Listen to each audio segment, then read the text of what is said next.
Buenas tardes a todos. Hoy nuevamente nos encontramos en una clase virtual y esta vez el tema puntual de la clase de hoy será la evaluación.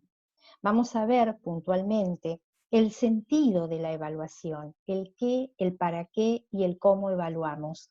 Y la clase de hoy tiene entonces este propósito educativo de integrar estos saberes que tienen que ver con estos tres interrogantes fundamentales. Ahora bien, muchos autores, como por ejemplo Lidwin, sostienen que la evaluación debe ser pensada, enmarcada, planificada e implementada en el marco de las prácticas de enseñanza. Es decir, no podemos tener una enseñanza que pondere un método, por ejemplo, de transmisión significativa con un estilo o con una modalidad de evaluación netamente tradicional que se caracterice por un interrogatorio oral, por ejemplo. Entonces, las prácticas de evaluación tienen que ser coherentes, ¿sí?, con la metodología, con nuestras propias estrategias didácticas. Es por eso que muchos autores sostienen que debe estar enmarcada, ¿no es cierto?, dentro de las prácticas mismas de enseñanza y de aprendizaje. Bien, el autor Gimeno Sacristán nos habla de aspectos de la evaluación. Hay un aspecto que tiene que ver el aspecto ético, y ahí se abre dos interrogantes, el para qué y el qué evaluamos. Desarrollemos ahora el para qué, que el qué lo vamos a desarrollar a medida que va transcurriendo esta clase. ¿Para qué evaluamos fundamentalmente? Para identificar aspectos que están relacionados con los procesos de enseñanza y de aprendizaje de los alumnos. Para eso evaluamos, con el fin de mejorar el aprendizaje en los alumnos. ¿Bien? Y entonces en este sentido, los docentes nos hacemos preguntas permanentemente con respecto a cómo están aprendiendo los alumnos, cuáles son sus progresos, qué dificultades presentan, cuáles son las causas de estas dificultades. Estos son interrogantes que permanentemente nos estamos preguntando los docentes, ¿sí?, en la presencialidad y también hablemos de la virtualidad. En estos tiempos, los docentes, los pedagogos, nos estamos permanentemente preguntando cómo están aprendiendo los alumnos, si verdaderamente los alumnos están aprendiendo, si hay progresos, ¿sí?, y qué dificultades está presentando puntualmente la educación en la virtualidad y cuáles serían las causas fundamentalmente de estas dificultades. Entonces, esto tiene que ver con preguntas, subpreguntas a esa pregunta general que es ¿para qué estamos evaluando? Estamos evaluando para saber cómo está yendo el proceso de enseñanza, ¿sí?, cómo acontece ese proceso de enseñanza y el impacto que está produciendo en el aprendizaje de nuestros alumnos, ¿sí? Bien, ahora, Gimeno Sacristán decía que había un aspecto que tenía que ver con lo ético, ¿bien? Hay un aspecto que tiene que ver también, el segundo aspecto, tiene que ver con lo técnico-metodológico, ¿sí? Y esto es eminentemente, se refiere a el cómo evaluamos, es decir, a todos los procedimientos y los instrumentos que vamos a utilizar para evaluar, ¿sí? Ahora bien, esos instrumentos tienen que tener relación directa, como decía al comienzo de esta clase, con las estrategias didácticas que vamos a utilizar, ¿sí?, y con el tipo de actividades que le vamos a dar a nuestros alumnos. Es decir, no podemos nunca, ¿sí?, poder utilizar un método totalmente separado, totalmente, diríamos, contradictorio con el tipo de evaluación que vamos a utilizar. Bien, el tiempo, en ese sentido, de evaluación debe estar integrado, ¿sí?, al tiempo de enseñanza y al tiempo de aprendizaje. Bien, es decir, si por ejemplo nosotros ponderamos el trabajo en equipo, ¿sí? Como está marcando esta imagen que acompaño en el Power, muchas actividades de evaluación también tendrán que estar planificadas fundamentalmente desde una visión colaborativa, ¿no es cierto?, del trabajo. Bien. Bueno, este es un momento en que vamos a integrar saberes. ¿Por qué les propongo integrar saberes?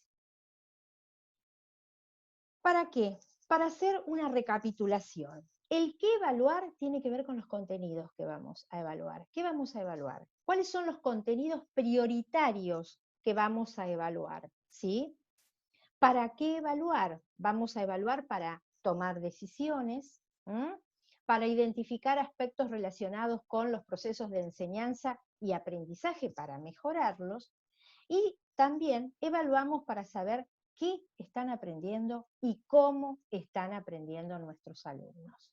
Y el cómo evaluar tiene que ver con los instrumentos de evaluación. Muy bien.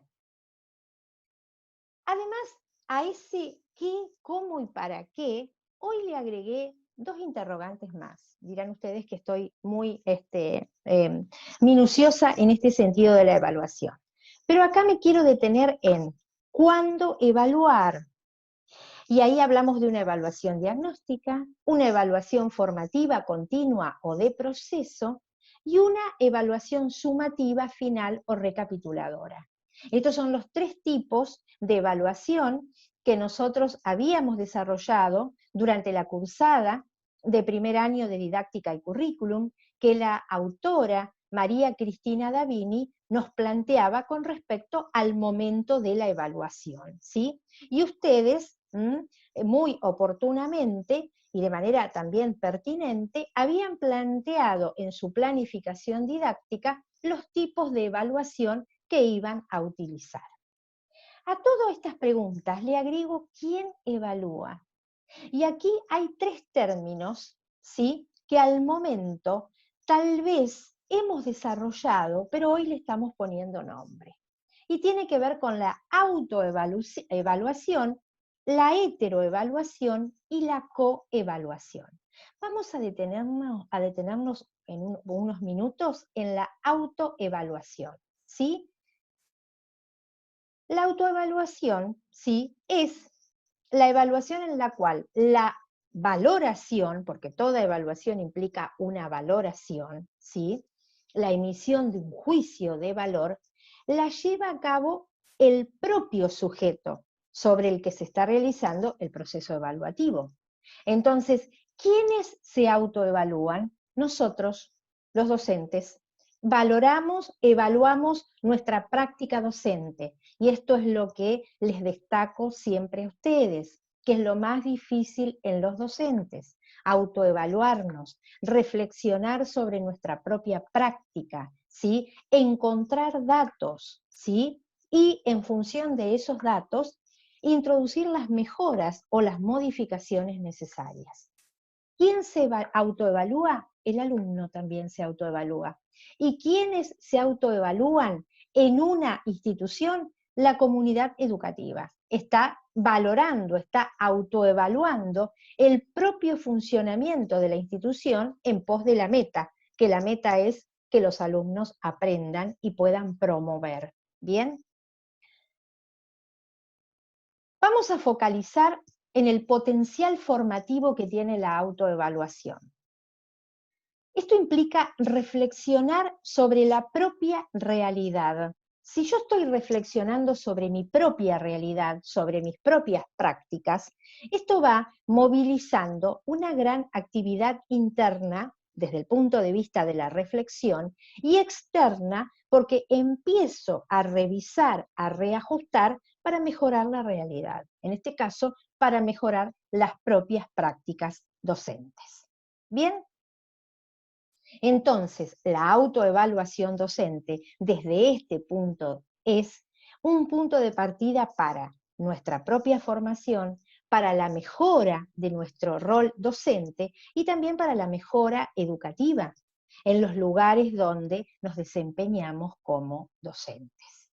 Bien, Hay algunos instrumentos que hoy vamos a desarrollar para la autoevaluación docente y que tienen que ver fundamentalmente con instrumentos a partir de los cuales vamos a ir poniendo, vamos a ir registrando datos, pero son instrumentos que parten de la observación, ¿sí? Es decir, nadie se puede observar a sí mismo mientras se está dando la clase, pero aquí, desde la virtualidad, tenemos la oportunidad de grabarnos dando clase, observar luego esta grabación y ahí sí hacer nuestra propia autoevaluación. Este elemento, estos instrumentos que yo en este momento les estoy brindando, tienen la finalidad de que ustedes puedan empezar a autoevaluarse, a observarse a partir, sí, de las clases que van a dar vía plataforma virtual en la materia práctica de campo 3. ¿Bien? Entonces, vamos, hay muchísimos instrumentos, pero yo hoy quiero detenerme en los principales, en los más clásicos, ¿sí? Muy bien.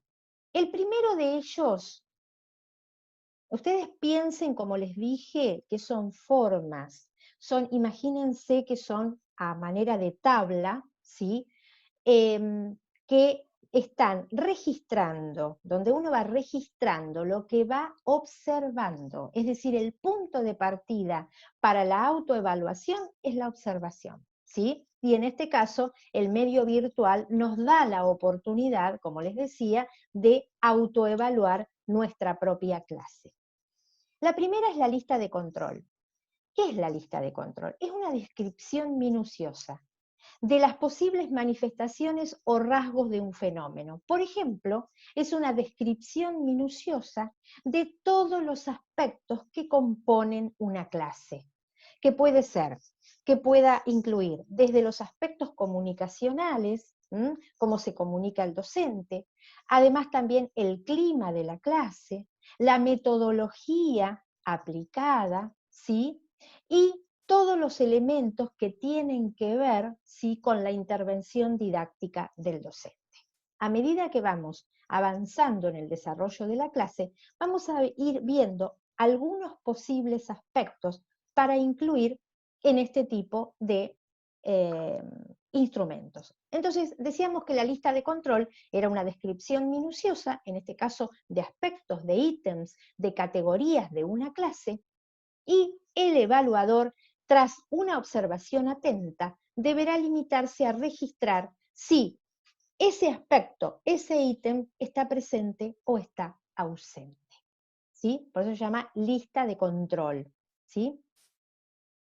Un ejemplo de lista de control. Imagínense que todos estos aspectos, estos indicadores que yo estoy marcando, están en una tabla, por ejemplo, ¿no?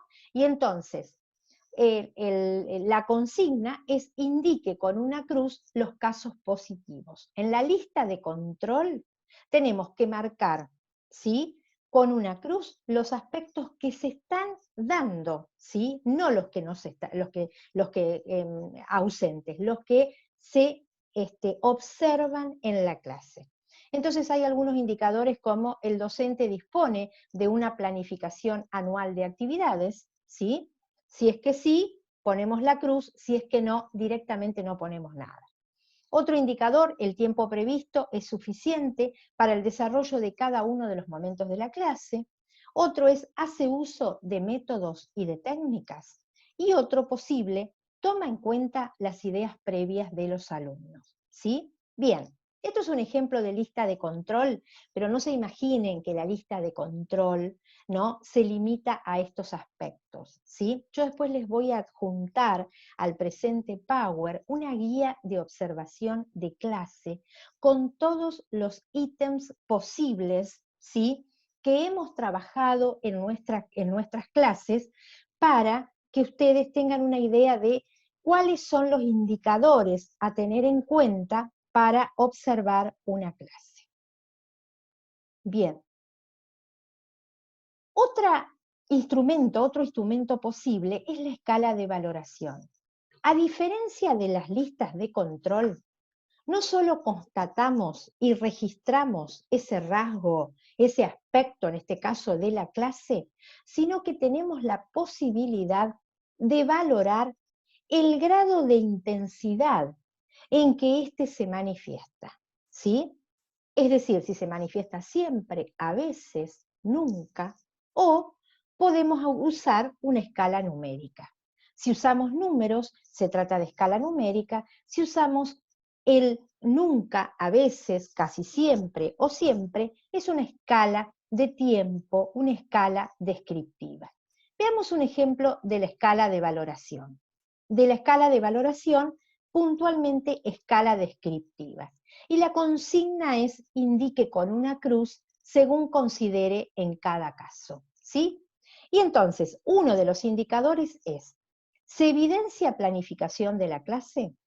En cuanto a actividades, distribución del tiempo, empleo de recursos didácticos. Es decir, claramente, ¿ese docente está improvisando o ese docente se anticipó y planificó? ¿Sí? Entonces aquí, siempre, casi siempre, a veces nunca, marcamos lo que nosotros consideramos.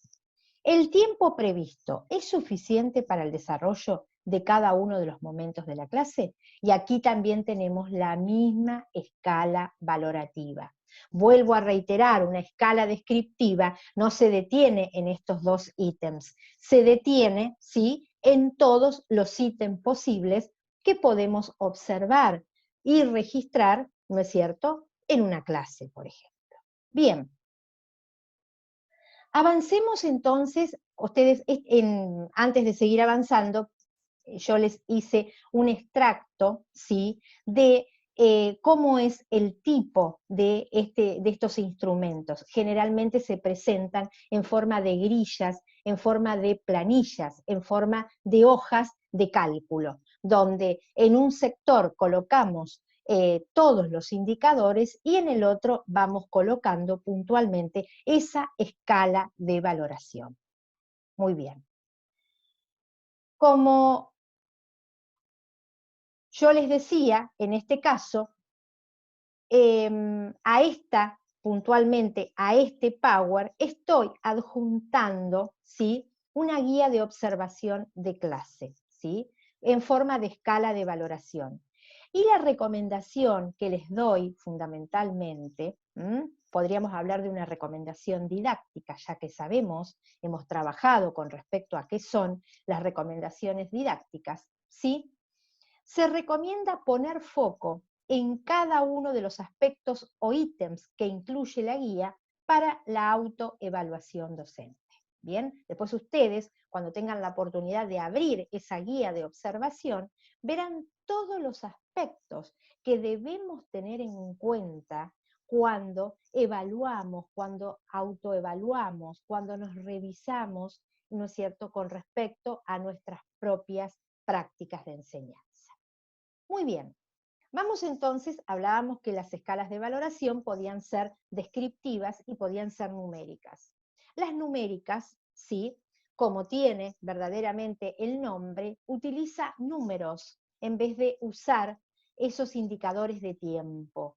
Entonces, la consigna podría ser valore de 1 a 6, por ejemplo, los siguientes rasgos, sabiendo que 1 es la valoración mínima y 6 la máxima. Encierre con un círculo el número que considere en cada caso. Entonces, ahora vienen todos los indicadores de evaluación.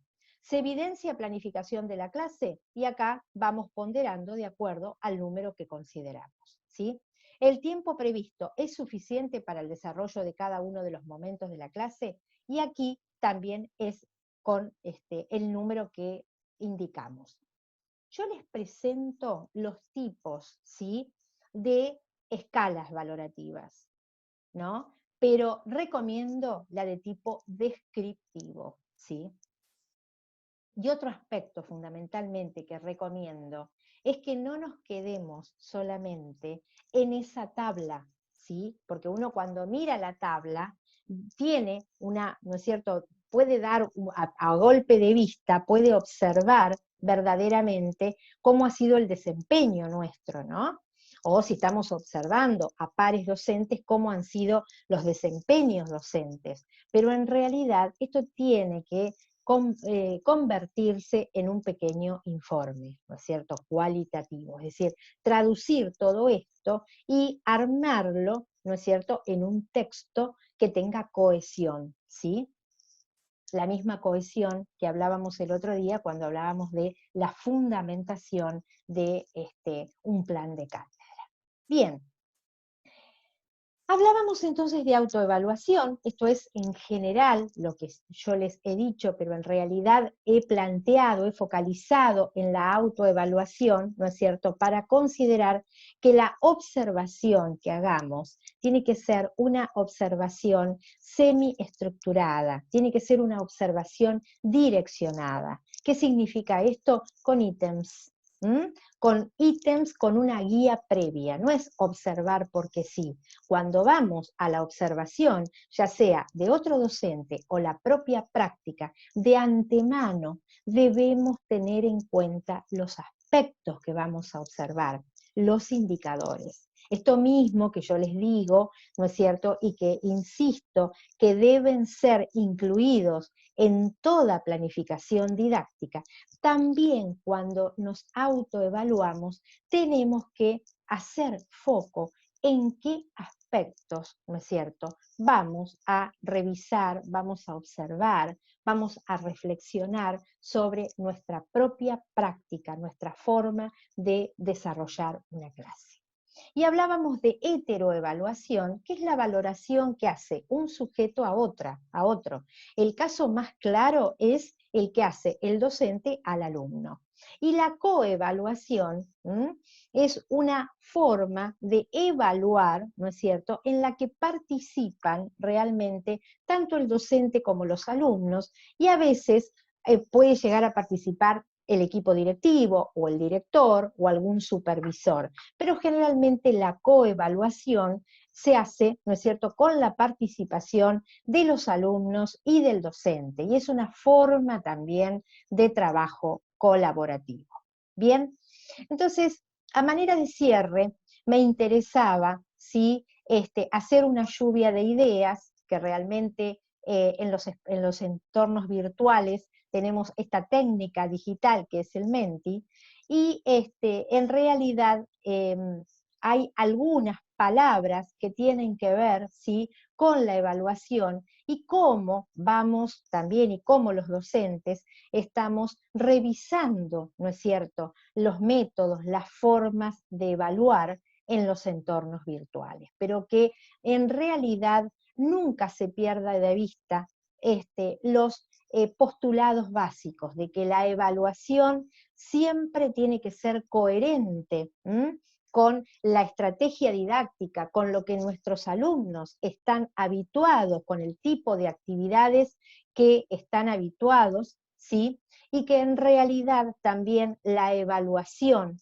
y la propia autoevaluación debe ser un proceso, ¿no es cierto?, sistemático, y un proceso que también esté encuadrado profesionalmente en ítems. Por eso es la intención de plantearles y de presentarles a ustedes una guía de observación de clase que para esta modalidad virtual, por cierto, va a ser un buen insumo para evaluar la propia práctica de ustedes.